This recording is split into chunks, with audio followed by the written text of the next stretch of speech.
Thank you.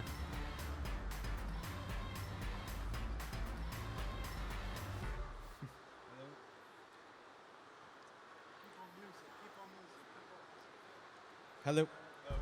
So I realized that no one was hearing me. So I invited Thierry to join me on this panel, the next industrial revolution. Thank you. Thierry. I'd like also David to join me. Have a seat, Thierry. Hi, Dave. Hi. Great. Please. And I'd like Matthew to join us as well. Hey. How are you doing, mate? Okay, so we had a bit of a technical glitch in an innovation summit, which is quite understandable, right? So unfortunately, Dale couldn't join us today, but I think we have quite an interesting, diverse panel here to discuss this quite challenging topic. So what is the next industrial revolution? I would say, what is the next big thing? And I'd like to start with with something I've read on The Economist a few months ago. The world's most valuable resource is no longer oil, but data. Alphabet, Amazon, Apple, Facebook, and Microsoft are now the largest companies and listed companies in the world. And they are also the most powerful corporations in the world. Is AI the new version of oil refineries? Go ahead, any one of you. I mean, clearly, I would say the most valuable. I'm a Thierry Arys Ruiz. I'm a commodity trader by profession. I'm a founder of AGAU, AGAU, one token backed by silver, one token backed by gold. And so I'm a commodity trader. For me, the most valuable commodity ever has always been time. It's just, it's hard to, monetize it or quantify it. But so far, it seems like we go from one commodity to the other. It could be that nowadays data is one. In a way, philosophically, ideas are the most powerful thing. But then, again, it's a matter of fact of how you monetize it. But if you could monetize time, I'm pretty sure that would be the most valuable commodity. Dave? I'm happy to hear that you are a commodities trader because I traded for 17 years of my life. Also commodities as well. And one of the things that we check or we try to get when we do trading is to have what we call an edge. Do I know something else that someone else didn't figure out? Because if everyone has the same amount of information on tap, then I have no advantage, even if I have a lot of information. So everyone can go and Google a ton of data. Doesn't mean that you're going to make money because we all have the information. The next big thing is not having more information because maybe the information is already out there. It's how you process this information. How I process the information that's out there makes me take decisions that other players are not taking, makes me smarter. In the case of trading, obviously it makes me make better trades, make more money.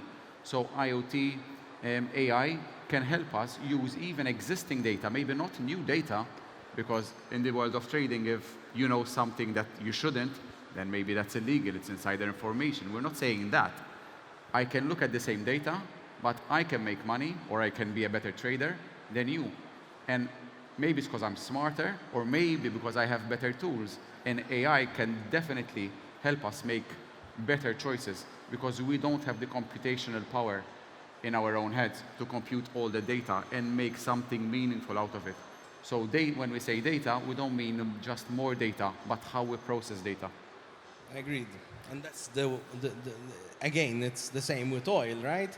If you just have crude oil, it's one thing. If you refine it, you earn much more money out of it. Correct. Yeah, I think there's definitely parallels to be drawn between oil and data and oil refineries and AI. But I think the importance of data extends way beyond AI. In reality, I like to go back to one of my first lectures when I was a teenager in computer science. And the first thing that we learned is what is data. Data is purely unstructured information. So in reality, if you talk about information technology, data is a core part of that. Data does play a very important role in AI. In fact, I was just having a look at the MDIA AI certification guidelines. The only, component within the blueprint that you definitely need to sort of go in detail on is the data component, because you cannot have an AI algorithm that doesn't rely on data. That's a given. Obviously, you also need the AI algorithm in relation to that. But yes, it is important, but I think the importance of data extends way beyond just AI. You cannot talk about technology without talking about data. Well, if I may say something, AI, blockchain, IoT, and then entrepreneurship, right? AI is how you process the data in a computing fashion using logic, right? Blockchain is good at transparency, is good at traceability, right? IoT, in a way, is probably the best way to gather good data, quality data. You cannot do anything if the data is not of good quality. So you need IoT for the quality of the data, you need AI to process it, and you need the blockchain to somewhat make it transparent. Security, right? Transparency, and all the advantages. Exactly. And immutability and track record of history. Totally agree. Now, we started with a question, but I'd like you to just give me a brief introduction of what you do. Well, I kind of said it already. I'm a former commodity trader. Now I use mainly blockchain for now. I basically issue money. So to take Bitcoin, it's an electronic peer-to-peer cash system. Again, I love the idea, but I believe it's exactly what it says. It's cash, and cash is fiat, and therefore there's no intrinsic value, and it's already obsolete. It's a great idea. It has the virtue of asking the people what is money, but it fails at being a store of value because it's too volatile. It fails at being a medium of exchange because it's not scalable, and it fails at being a unit of account because a Bitcoin today doesn't represent the same value as a Bitcoin tomorrow. What I do is I take a very old idea, which is gold, 6,000 years of humankind evolution, where gold has been money. It is money. Gold is AU. It's the chemical element that is immutable in time. So it was immutable before immutable was cool. And now, basically, we're just taking the new technology to go back to the gold standard. Dave? So yeah, I'm the CEO of ZBX, which is a crypto exchange. And what we are focusing on from our commercial point of view, it's to enable banking through fintech and regtech to be able to give crypto. I mean, let's put it this way. Let's make it very simple. There's the people on the left side of the spectrum, which are against banking, against regulation. Let's go on decentralized exchanges. Let's try to do whatever we want to do, whenever we want to do it. And then there's the right side. I used this example before, which raised some ear. So psychologically speaking, it's like having Roger Ver on the left, the Winklevoss brothers on the right, where one saying, libertarian, the others, crypto needs regulation. Obviously, as a business, we are on the regulatory side, because I'm a finance guy by profession, we're getting the MiFID II license, so on and so forth. So where the world is going, we do need regulation, because there's no other choice. We need sensible regulation, I would say. Of course, we need sensible regulation and smart. That is why we appreciate when the regulator, I mean, we talk in small terms here, we talk in Maltese terms, comes to us and says, how do we regulate the industry? Of course, we give our feedback, then we have no control after that. But what we're actually doing is, Malta has a problem with banking. It's not, I'm not saying anything new, no one's raising any eyebrows, but we're bringing foreign banks to help local businesses. We're bringing commercial banks, big investment banks that we made contacts through the last 17 years to come and do business in Malta. We want to do international money remittances, whereby say someone working in Dubai doesn't have to get 5% of his transaction until the money reaches India, Pakistan, wherever the money is going. These are all predatory and prohibitive actions that are being taken on the most vulnerable. And technology is what can help us really do the basics. We can say crypto is going to solve all the world's problems. Let's start with the basics. See who needs it most and give them the technology to be able to do so. Great. Matthew. Yeah, so I work for a service provider at KPMG. I am sort of, well, I started out as a software developer. I still do code. I love technology in that respect. And what a lot of people don't realize is that an audit firm like KPMG has about 30 software developers with a team that focuses on developing solutions to support the blockchain space. So if we're looking at crypto audits, for example, you need to have bespoke tools to be able to carry out these type of audits, and that's where I come in. Okay, very good. Going back to, so you all have been in the industry for the past few years, right? Taking a look at how blockchain was developing, and do you think that it has lived up to the hype that has been created, or are we seeing any mainstream implementation and uptake by users? I can start. Back in San Jose, in California in 2013, I remember at the time, and I'm going as far as I can, that was my crypto start, there was a lot of energy, but not much knowledge. Knowledge as in with regards to the regulation industry, what's happening with regards to the banking industry, and it was pretty much a bit of a free-for-all. Of course, we know what happened in 2017.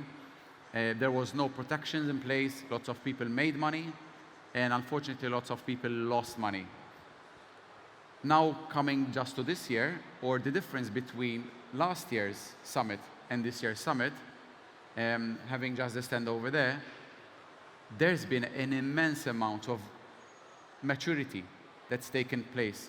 One is because the MFSA has laid out the rules, people are getting acquainted, lawyers like yourself has been guiding people like ourselves for very generous fees, of course. But we've learned a lot, and we know where we're going. So I think peanuts get monkeys, they say. well, yes,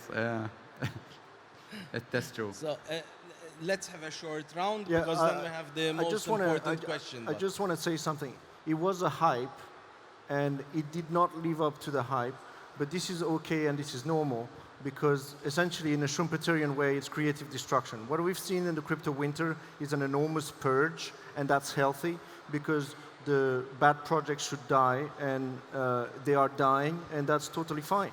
It's all a free market capitalist system at the end of the day, like it or not. So it's good that the project fails so that the best one can remain. Yeah, I mean, I think we wouldn't be here had it not been for the hype in the first place. So to me, this is just a natural evolution of this hype. But to be fair, it's what put the technology on the map. I mean, if we look at AI, which we touched upon, it's been around since the 60s, but it never had this type of hype associated with it, which is why it didn't really pick up. So the hype will help in mainstream implementation. It's a double-edged sword sometimes, but I think it's needed. Okay, fair enough. So we had the internet, and then we had mobile, and then we had the cloud, and now we have blockchain and AI. And what is the... Okay, the internet was revolutionary, right? Because it changed the world completely. The others, I would call them as evolution on top of the internet mostly. AI is also a bit outside of the internet as well, but ultimately, in today's world, since the internet has dominated everything, I think that it is nowadays associated almost entirely to internet. What is the next big thing? Whether it's evolutionary or revolutionary, So I would like you just to mention a couple of things that you believe will be the next big thing, and then we discuss them. We have very limited time, so. So look, the first thing is already using AI, blockchain, artificial intelligence, and internet, and everything that is available. It'd be nice already if we can mix all of them up and do a good thing out of it, because we haven't squeezed all the juice out of this. But ultimately, all of this is there's the human factor that we're forgetting a lot. And the human factor is the one that needs to charter the course and take those technologies to really raise the population in the Maslow pyramid, right? So to a more esoteric level in a way, so that we actually look at what are we trying to achieve here. Because that's extremely important, otherwise we might be ending up with like a Skynet type of chaotic scenario. So if you ask me in one sentence what's the next big thing, is probably going to be the merging between machines and human beings. So everything to do with upload and download of consciousness, and eventually just be all plugged into the matrix, if you want, or have a singularity moment where we actually realize that we already are all part of one. And that's kind of esoteric, but I am sure we are on the way. Dave? Very simply put, it will be the democratization of banking and investments. Sitting down, everyone knows that you can put your money in any investments that you want, but that's because you are sitting here in a developed country, but not the rest of the population. Most of the world doesn't have access to those basic services. So speaking about IoT, all the technologies, the next revolution will be enabling the majority of the population on Earth to access basic services, basic money remittances, and also to investments themselves. If I'm sitting in some remote village in any continent, we will do our utmost to make it easy and accessible to get banking services, to be able to remit money, to invest money as well, because it is not the right, exclusive right of developed countries to have access to those what we consider basic services. So I will not go to some complicated models. I would say going back to the basics, using the technology we have and enabling it for the rest of the world is the next industrial revolution, helping the people who need it most. Matthew? Yeah, I think any new technology that's on the horizon? I definitely think from a technological perspective, it's going to be quantum computing. It's good to hear that even in a summit like this, we have had talks about this technology. I do sometimes think that it's not anywhere near being understood. But I think from a tech perspective, that is going to help revolutionize and help us solve a lot of problems that we cannot solve with classical computers. From a use case perspective, I would say machine-to-machine economies. It's something that sounds like science fiction, but in reality, as my colleagues here were saying, we already have the technology to be able to do something like that. And I think it's just a matter of gaining acceptance for something like that to actually be, to actually exist and actually launching it and seeing the benefits of it while making sure that it's properly regulated and controlled in a way. Can it be regulated, quantum computing? I tend to see a lot of... Quantum, you mean? Sorry? Quantum computing or machine-to-machine economies? Quantum computing. Well, quantum computing, in reality, it's just a different type of processor. You're talking about machine learning, that we have to regulate machine learning, right? So quantum computing, in reality, is a different kind of processor that is able to solve problems that are too big for a normal computer to solve. So in reality, it's just another computer. You're still going to write code to actually solve these problems. So you can... When we talk about regulation, I think regulation perhaps is the wrong term sometimes. Exactly, that's my point, because technology cannot be it cannot be controlled, but it can be. The implementation and use of it can be controlled. It can be transparent, it can be open, it can be reviewed. So, and I think that's in reality what we mean by the regulation term.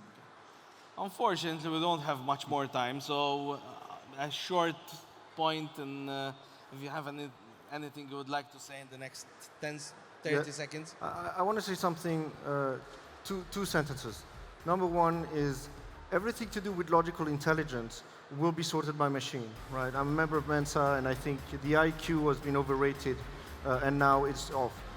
So we need to think about the other form of intelligence. It's a normal man panel here. So I think two things. One is that women are better than men at doing that, and I think they're going to have a better share of this type of thing.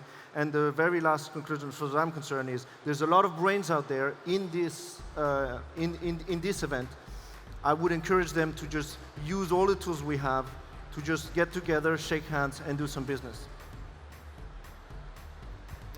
I think I'll keep it very brief in saying that most of the stuff that we as a company believe that we should be doing, we're putting it in practice, and we at the very best hope to democratize the world of banking and investments. I think we're going back to the basics is what people should be doing. Thank you very much. Round of applause for our panelists. And enjoy the rest of the conference. Thank you very much.